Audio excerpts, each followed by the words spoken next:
Hello guys, welcome to my channel. Guys, তোমরা সবাই কেমন আছো? আশা করি সবাই একদমই ভালো আছো। তো আমিও ভালো আছি। আমি তোমাদের সাথে অষ্টমী নবমী দুটো ভ্লগে একসাথে শেয়ার করব। তো আমি, বোন এবং আমার বোনের মেয়ে তিনজনেই মিলে একসাথে বেরিয়ে গেছি উদয়পুর একটু পুজো দেখতে। তো আমাকে কেমন লাগছে কমেন্টে অবশ্যই বলবে তোমরা সবাই। প্রথমে আমরা বাড়ি থেকে বের হয়ে সোজা এই পুজোটাতেই চলে এসেছিলাম। তো পুজোটার প্যান্ডেলটা পুরোই বাঁশের দ্বারা তৈরি করা হয়েছে। আমার কিন্তু খুবই ভালো লেগেছে। তো তোমাদের কেমন লেগেছে সেটা কিন্তু কমেন্টে অবশ্যই বলবে। আর লাইটিংগুলো কেমন হচ্ছে সেটাও তোমরা কমেন্টে অবশ্যই বলে যাবে।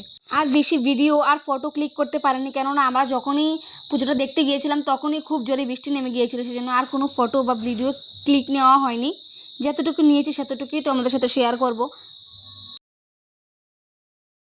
তোমরা পুজোতে কোথায় কোথায় গিয়েছো আর তোমাদের পুজোটা কেমন কাটলো সেটাও কিন্তু কমেন্টে অবশ্যই জানাবে।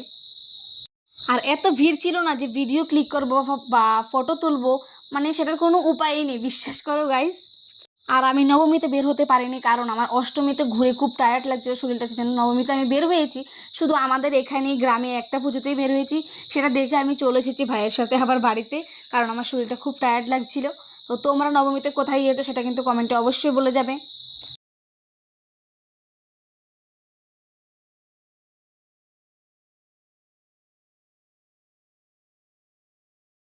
আমি কাছ থেকে আরও একবার দেখিয়ে দিলাম মূর্তিটা তোমাদের কেমন হয়েছে আর লাইটিংটা কেমন হয়েছে দেখে নাও।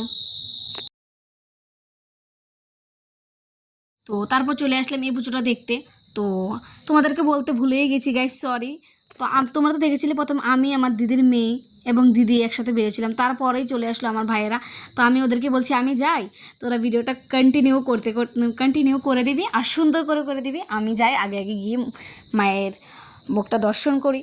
তো ওরা সমস্ত ভিডিওটা করেছে পুরো, আমি বলছি সবটা নিয়ে একদম ভিডিও করে দেবে। যে দেখতে পাচ্ছি তোমাদের আমাকে, আমি চলে যাচ্ছি আগে আগে মাকে দর্শন করতে, আর ওরা পরে এসেছে। এত ভিড় মানে কি বলবো, আর বলার মতো নেই, শুধু মানুষ। ক্লাবটার নাম হচ্ছে জুয়েল ক্লাব, যে দেখো উপর থেকে লেখা আছে। তো আমি সেখান থেকে দেখেই বললাম, তো তোমরাও দেখে নিও, দেখে বুঝে নিও কোনটা কোন ক্লাব।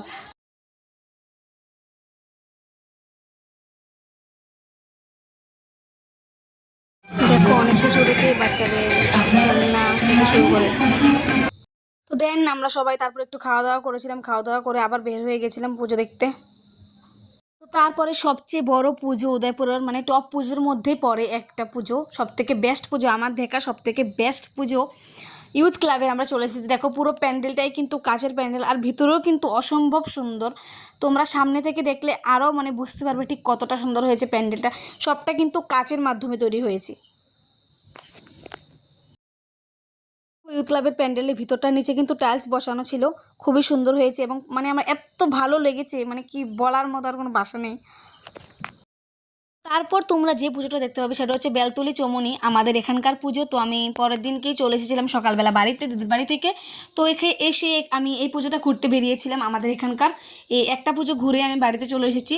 তো যে পুজোটা দেখবে, পুজোটার থিমটা হচ্ছে না বর্ণপরিচয়ের মাধ্যমে সব, পুরো প্যান্ডেলটা তৈরি করা হয়েছে বর্ণপরিচয়ের মাধ্যমে। তোমরা ভিতরে গেলে দেখতে পাবে, আমি ভিতরের ভিডিওটা তোমাদেরকে এক্ষুনি দেখাবো। এই যে দেখো সামনে মানে অনেক কিছু দেখো, আমার অনেক কিছু আছে দেখার মতো। আমি দাঁড়িয়েছিলাম, বারে আমার ভাইকে বলছিলাম তুই ভিডিওটা করে দে, আমি এখানে মানে একটু দাঁড়িয়ে থাকি, আমার খুব ক্লান্ত লাগছে, আমি এই পুজোটা ঘুরেই বাড়িতে চলে যাব একটু খাওয়া দাওয়া করে। দেখো প্যান্ডেলের ভেতরটা। ও গাইস, সরি, তোমাদেরকে বলতেই ভুলে গেছি, আমি আমার কাকি, মানে আমার কাকিমা আর আমার বোন এসেছিলাম, আমরাই পুজোতে এসেছিলাম। আমি, আমার ভাই, আমার কাকিমা। দেখো কত কিছু, মানে অনেক কিছু লেখা আছে যেটা দেখে তোমরা অনেক কিছু শিখতে পারবে, অনেক কিছু জানতে পারবে। তো আমার এই প্যান্ডেলটা আমাদের এখানকার মধ্যে খুবই ভালো লাগলো দেখে। তো আজকে এতটুকু পর্যন্তই, দেখা হবে তোমাদের সাথে আমার নেক্সট ভিডিওতে। তো তারপর চলে গেছিলাম মোমোস খেতে। তো মোমোস খেয়েছিলাম, বিরিয়ানি খেয়েছিলাম, এগরোল খেয়েছিলাম, খেয়ে আমি বাড়িতে চলে গেছিলাম। তো আজকে এতটুকু পর্যন্তই, দেখা হবে তোমাদের সাথে আমার নেক্সট ভিডিওতে। বাই গাইজ এবং শুভ বিজয়া দশমী।